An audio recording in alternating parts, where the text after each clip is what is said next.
Internautes de Seneweb News, bonjour et bienvenue à ce nouveau numéro du Grand Entretien. Je me trouve aujourd'hui dans les locaux du Just For You à Dakar, donc en compagnie d'un artiste qu'on ne présente plus au public, Idrissa Diop, bonjour. Bonjour, bonjour Seneweb. Alors, donc avec vous, nous allons parler de la musique sénégalaise, on va parler aussi de culture. Mais d'abord, on vous surnomme le doyen de la musique sénégalaise, pourquoi? Mais doyen, je ne sais même pas pourquoi, il y en a qui me disent le père de la musique sénégalaise, doyen de la musique sénégalaise. Moi je crois que c'est si ils font référence à la qualité de la musique que j'ai toujours prônée depuis mes débuts. Mais s'ils disent que je suis le père de la musique sénégalaise ou le doyen de la musique sénégalaise, ben je dis ok. Ce n'est pas du point de vue de l'âge, hein? Non, non, non, c'est pas au niveau de l'âge, parce que l'âge n'a pas de sens pour un musicien. Il faut que la passion soit toujours, que le musicien soit toujours habité par la passion et la patience. C'est très important. C'est vrai que moi, ça fait presque 40 ans que je suis dans le métier. Maintenant, je suis un vieux de la musique, on peut dire ça. Mais ce qui m'intéresse, justement, c'est de partager des moments magique avec la jeunesse sénégalaise ou la jeunesse mondiale en général, quoi. C'est ça qui m'intéresse. C'est une passion que vous avez nourrie depuis le bas âge. Vous avez fondé à l'âge de 12 ans votre premier groupe. Oui, l'orchestre du Rio Orchestra. On avait 12, 13, 14, 15 ans. On était jeunes. Et voilà quoi. C'est quelque chose que vous avez hérité de votre père aussi? Non, de mon grand-père. Ouais, mon grand-père était un homme assez spécial. Il était très spirituel, comme beaucoup de nos grands-pères. D'ailleurs, en Afrique, comme on dit, les vieilles bibliothèques, c'est nos ancêtres, c'est nos grands-pères. Et je profite de l'occasion pour dire simplement, justement à la jeunesse, de tout le temps faire référence aux anciens, à nos grands-pères, parce qu'ils ont laissé tellement de choses magnifiques et des fois on oublie d'y penser. Et c'est très important pour moi aujourd'hui de me rappeler de mon grand-père parce qu'il m'a tout donné, il m'a rempli de choses magnifiques, de choses magiques et ça je lui dirai jamais merci assez, quoi. Alors Idrissa Diop, donc, en 2004, vous participez au concert pour la paix dans le monde. En 2006, vous sortez votre album Historia, donc, qui a vu la participation de Carlos Santana. Justement, quelles sont vos relations avec lui? Santana, moi, c'est une relation de musique d'abord, une relation d'amitié, une relation de cœur, d'amour et beaucoup de respect. Parce que moi, le respect a un grand sens pour moi, parce que il est d'origine mexicaine, américaine. Moi, je suis d'origine sénégalaise, africaine.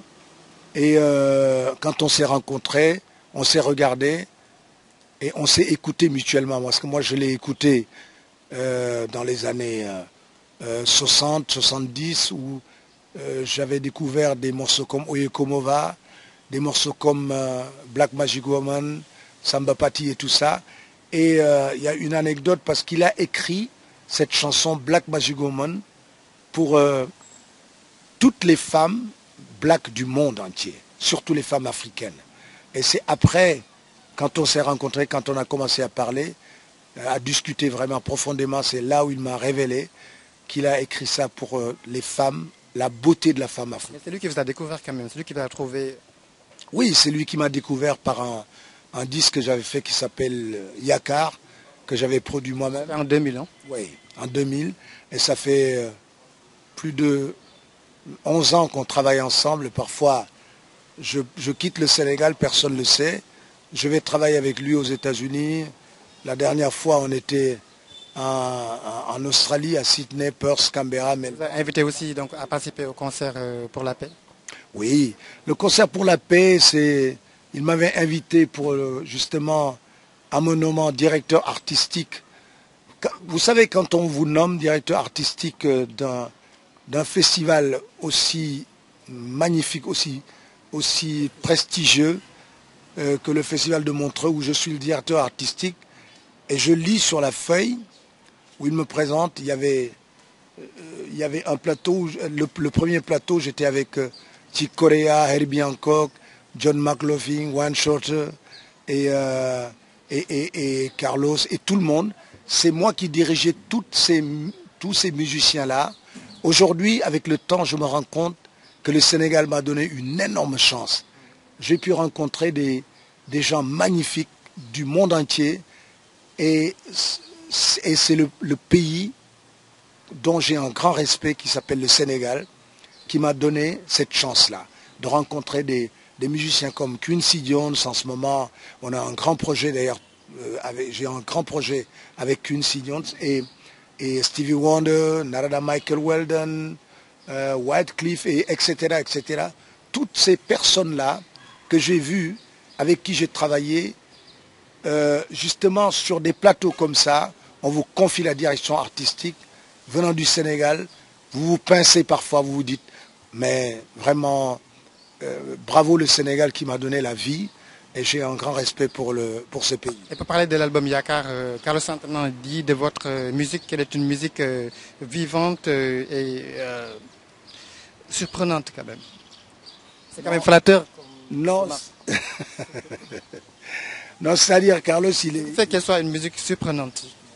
Justement parce que moi j'ai toujours fait cette musique-là, peut-être incompris, il y a longtemps des Sénégalais ou des Africains en général, mais comme on dit, c'est en forgeant qu'on devient forgeron. J'ai produit beaucoup d'albums qui n'ont pas marché au début, mais quand Carlos m'a découvert avec cet album-là, où il dit, il y a Idrissa Diop que je veux rencontrer, qui est un jeune Sénégalais, et pourquoi je veux le rencontrer? Parce qu'il a une musique justement surprenante. Donc moi j'ai toujours fait cette fusion-là entre la basse Casamance, les peuls du Fouladou, ou Kédougou, ou les peuls Bassari là, et les Serer, Ndiouk et tout ça. J'ai toujours eu cette impression-là qu'on est passé à côté de beaucoup de choses.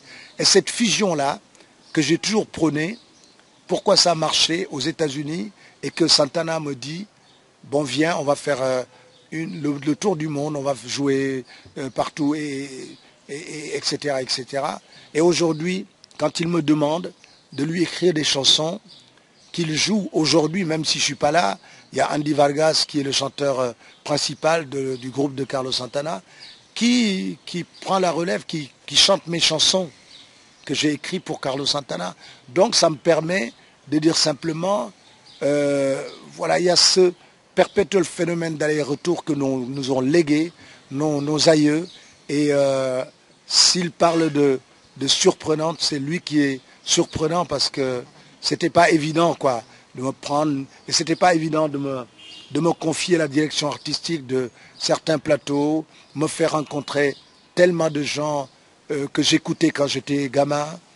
Et Dieu a fait que on s'est rencontrés en musique, on a travaillé en musique, on a partagé des moments magnifiques, des moments magiques avec cet homme-là. C'est un homme exceptionnel aussi, quoi. Idrissa Diop, quittons Carlos Santana pour parler un peu du Sénégal, pour parler notamment du ministère de la Culture, hein, donc, qui a été confié à Youssou N'Dour, un artiste, donc un homme de culture.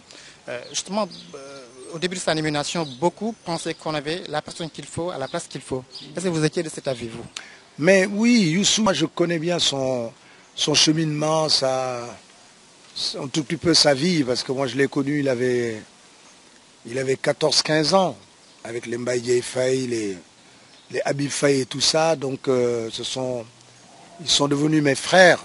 On raconte même que vous avez écrit des chansons pour lui. Ouais, j'ai écrit quelques chansons pour Youssou N'Dour, oui. Lesquelles par exemple? Par exemple, il y a Gate, il y a Chéri Coco, il y a il y a Yaral Sadom, il y a le fameux Yarou, donc Nit Koureo Limuyor Momoko, Boulamouyor Wade Kouyero Koyfor Jarigno et tout.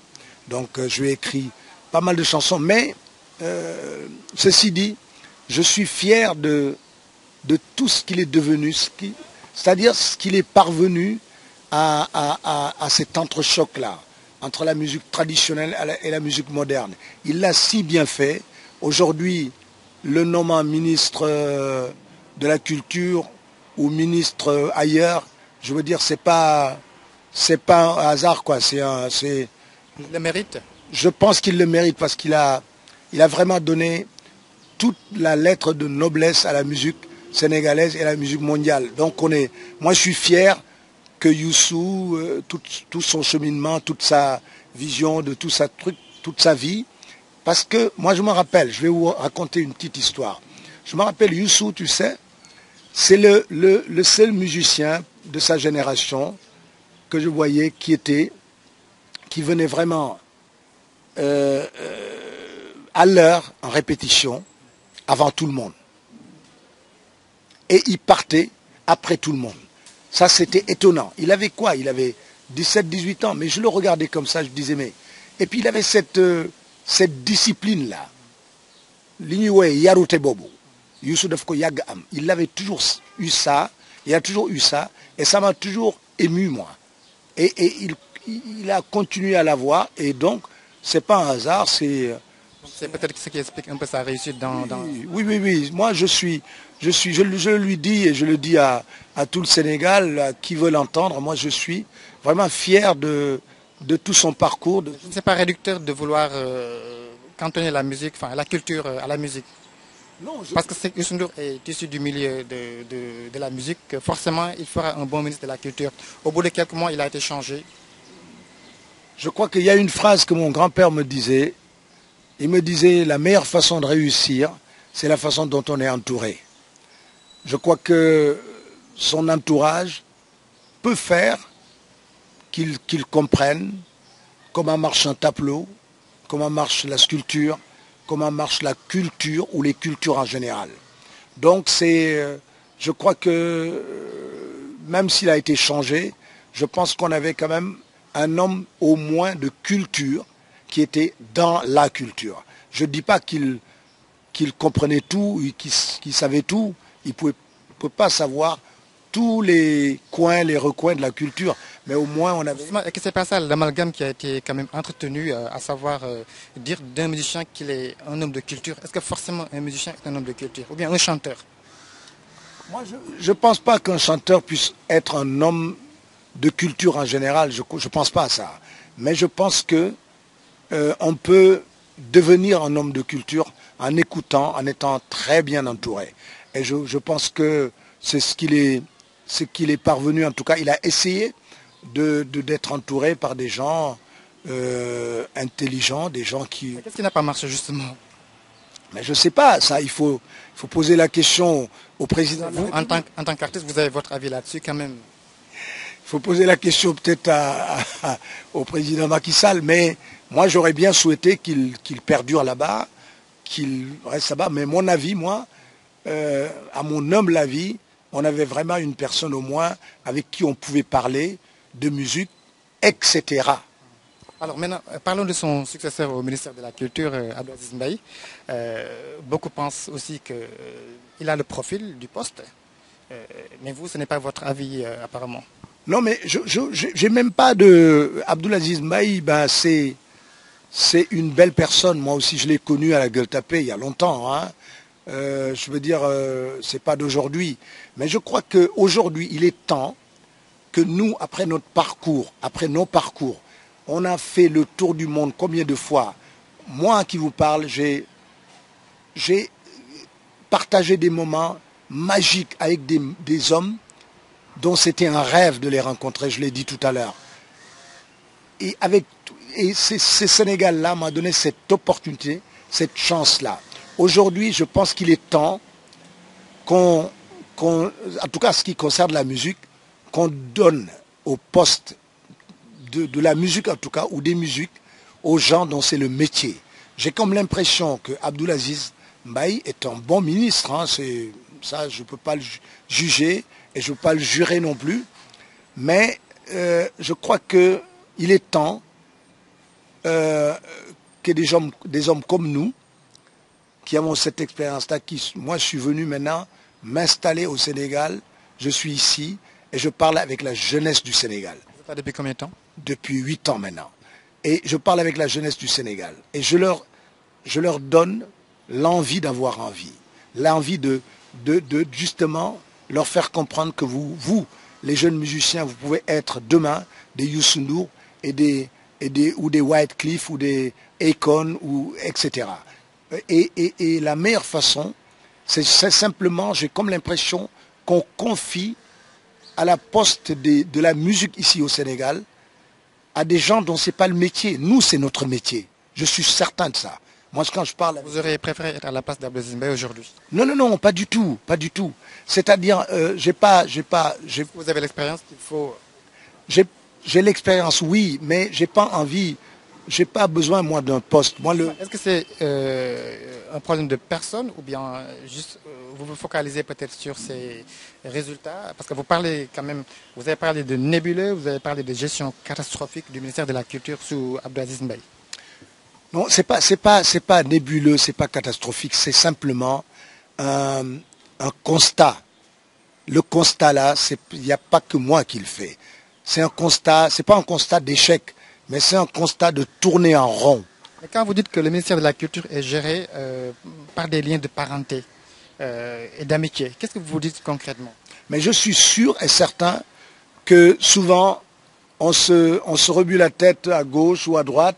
On dit, bon, il y a un copain, un ami, un cousin, une cousine, un copain par-ci, le fils de l'oncle d'eux, et tout ça. Je suis certain qu'il y a des ministères qui marchent comme ça. Justement, sur ce point précis, Abdou Aziz Mbaye est un parent de Jimmy Mbaye, le guitariste de Youssou N'Dour.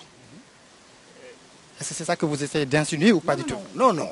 Jimmy Mbaye, c'est un excellent musicien, c'est un ami à moi, c'est un parent à Abdou Aziz Mbaye, bien sûr. Mais justement, il faudrait que des gens comme Jimmy Mbaye soient justement là où certains sont aujourd'hui. Je critique personne, mais j'ai mon analyse personnelle.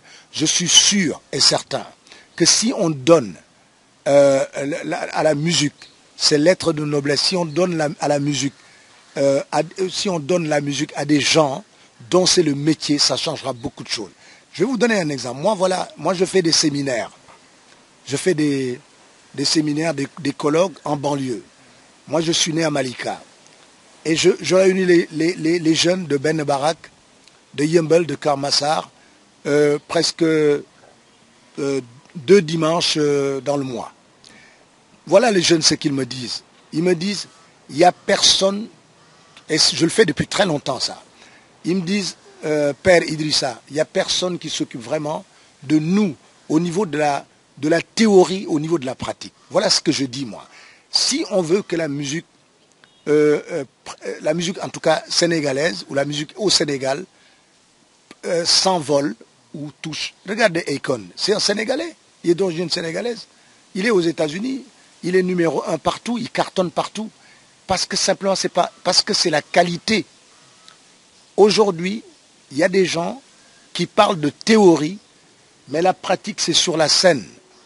Il faut pouvoir jouer, il faut pouvoir, moi, m'émouvoir sur la scène, jouer de la musique sur scène, les musiciens qui pratiquent les instruments le savent mieux que moi. Aujourd'hui, la musique sénégalaise, aujourd'hui on tourne en rond, voilà, mais il y a une plaie qu'on doit soigner d'abord avant de parler de diplôme ou de certificat ou de je ne sais pas quoi qu'on va remettre aux gens. Je crois qu'il faut donner à la musique aux gens qui vont faire le travail. Mais jusque si vous ne m'avez pas dit ce que vous reprochez concrètement à Abdou Aziz Mbaye. Non, je reproche rien, je reproche l'entourage. Vous savez, l'entourage peut vous faire beaucoup de choses qui ne sont pas forcément que vous regardez comme ça, vous dites que c'est bien. Mais est-ce que c'est bien? Moi, je ne le pense pas. Je ne pense pas aujourd'hui que la démarche d'aller dans les régions, pour la diversité culturelle, il faut commencer d'abord à donner, en tout cas ce qui concerne la musique, de faire en sorte que les musiciens se soignent bien, qu'ils aient une sécurité sociale, qu'ils aient de l'argent pour vivre. Mais il y a des musiciens qui souffrent, qui n'ont rien. Et il n'y a personne qui règle leurs problèmes. Aujourd'hui, moi, j'ai envie de parler de ces choses-là. Parce que je vous ai dit tout à l'heure que la jeunesse sénégalaise me parle au nom de ça. Moi, quand je parle, je pose la théorie et je pose la pratique. Aujourd'hui, moi, après une année de voyage, je ne sais pas quoi, je suis revenu ici. J'ai fait un album où il y a eu des titres comme Nobel, comme Nimaya Ladef, etc., tout ça, qui ont bien marché ici, qui ont très bien marché au Sénégal. Pourquoi? Parce que je partage cette vision-là avec la jeunesse sénégalaise. Et ça, c'est le côté pratique. Et quand je leur explique, ils me demandent comment vous avez fait pour écrire une chanson comme Nobel, je leur explique, avec la chorale et tout ça, je leur explique comment je l'ai fabriqué, comment je l'ai pensé au niveau théorique et au niveau pratique.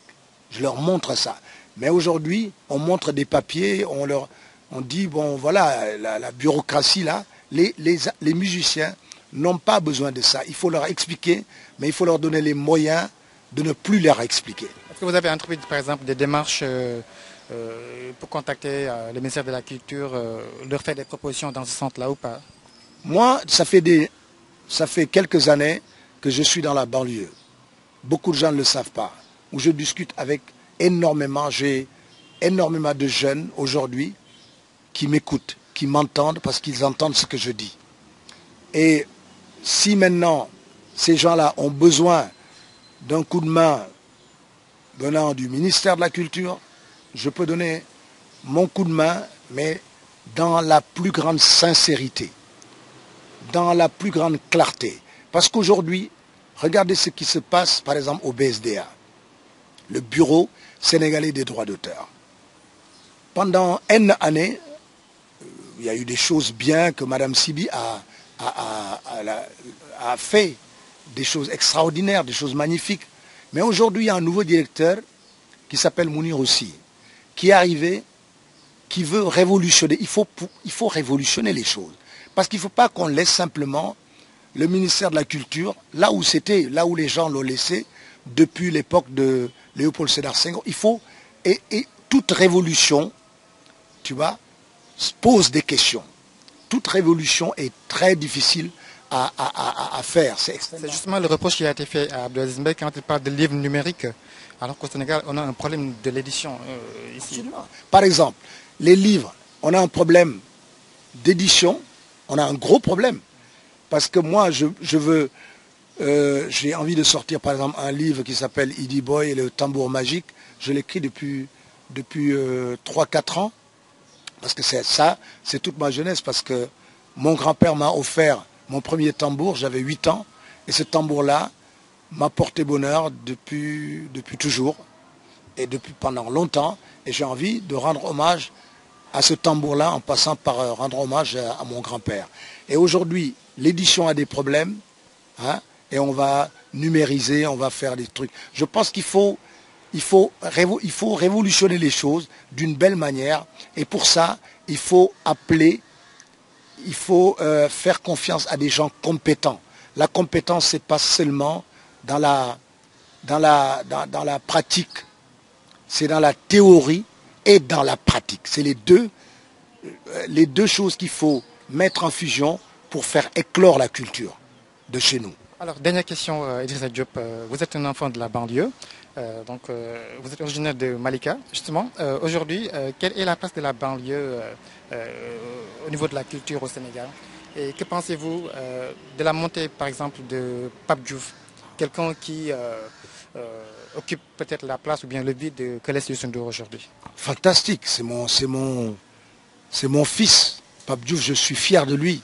Je suis fier du travail en tout cas, que Ngoné Ndour et son équipe, la Prince Art, tout ça fait. Hein, parce qu'ils mettent la musique un tout petit peu en haut et tout ça, ils produisent, ils font de belles choses. Pape Diouf, c'est un élément aujourd'hui incontournable dans la musique ici au Sénégal. C'est un garçon fantastique, moi je l'adore. J'adore son feeling, j'adore sa façon. Et un jour, j'avais fait un duo avec lui, c'était au Madison Club. Et il m'a dit, père, j'ai envie de faire un duo avec lui. Alors je lui dis, Pape Diouf, c'est quand tu veux. Parce que c'est un garçon vraiment de la banlieue. Et je veux simplement profiter de cette occasion pour dire que la banlieue regorge de talent. La jeunesse en ébullition. Donc faisons confiance aux jeunes, faisons confiance à la banlieue, faisons confiance à cette énergie-là de la banlieue. Parce que moi, j'y suis tout le temps. Je suis souvent, je vous ai dit depuis des années, en banlieue. Je réunis énormément de jeunes en banlieue et je leur parle comme ce que je suis en train de vous dire là. Pour être aujourd'hui des Youssou N'Dour ou des Pape Diouf, il y en a plein dans la banlieue, ou il y en a plein au Sénégal en tout cas, mais il faut avoir cette passion-là, ne pas attendre simplement de faire un titre qui passe à la télé, parce que la chute peut-être sera terrible, parce qu'on a vu des gosses qui ont fait un single, qui sont passés à la télé, ils ont eu beaucoup de succès, mais succès éphémère, comme je dis, qui dit mode dit démodé. On ne peut pas parler de mode sans parler de démodé. Ce n'est pas possible. Et aujourd'hui, moi, j'essaie de dire aux jeunes, de les sécuriser un peu en leur disant, ne soyez pas pressés, soyez dans la passion et dans la patience. Donc la banlieue regorge d'hommes et de femmes talentueux, et aujourd'hui, il faut les aider. Et moi, je les aide depuis très, très longtemps. Par exemple, je vais vous dire un secret. Je n'ai pas l'habitude de dire, moi, ce que je fais en général. Thione Seck est venu me voir à Paris, il y a quelques années, et il m'a demandé, bon, il me dit, ouais, Idrissa, je cherche un studio. Je lui dis, moi, j'en ai un. J'en ai un. Il n'avait pas compris que c'était mon studio à moi. Donc, il est venu au studio. Il ne savait pas que c'était à moi, hein, ce studio-là. Il enregistre son disque Bouledoff, là. Il l'enregistre chez moi, dans mon propre studio. Et il finit le studio, je lui dis, ben, écoute, tout est gratuit, tiens, tu salues le Sénégal pour moi. Il est resté 15-20 jours dans mon studio. Il a mixé son disque là-bas et tout. Il est venu, il a sorti son album, Bouledoff, et je lui dis simplement, dis au Sénégal, merci. Je ne lui ai pas dit de me dire merci à Thione Seck, non. Je lui ai dit, dis au Sénégal que je remercie le Sénégal. Il me dit, mais pourquoi tu dis ça? Je lui dis, de m'avoir donné la vie, merci pour ça, pour le Sénégal. Et c'est la même attitude que j'ai fait pour Thione Seck en France. J'ai ouvert un même studio ici avec un copain qui s'appelle Iban Ndiaye, ici à la boulangerie jaune, là. Et ce studio-là, j'ai appelé des gosses de la banlieue, j'en ai appelé plein. J'ai fait des maquettes pour eux, des musiques, ils ont posé des voix, et ça leur permet d'aller dans des écoles, de jouer en playback. Et ce que j'ai fait, je leur ai fait ça gratuitement. Ils sont heureux. Voilà ce que l'Inuit Djarignun, lol. Voilà ce qui m'émeut moi, ce qui fait que je m'accroche à la musique, parce qu'ils me disent que Idrissa, ce que tu fais, peut-être que les autres ne l'ont pas fait. Je dis, ben, Dieu l'a décidé ainsi, mais je suis fier en tout cas de la jeunesse sénégalaise, quoi. Je suis très très fier de cette belle conclusion. En tout cas, grand merci Idrissa Diop d'avoir été l'invité de ce grand entretien de Seneweb. Merci et bravo au travail que fait Seneweb. J'en profite pour dire chapeau, parce que j'étais au Canada, tous les Sénégalais, leur référence c'est Seneweb, parce qu'il y a le mot Sénégal et web en même temps. Donc ils sont focalisés sur le Seneweb. Donc vive Seneweb et bravo pour... Diop, merci. Merci. Au revoir.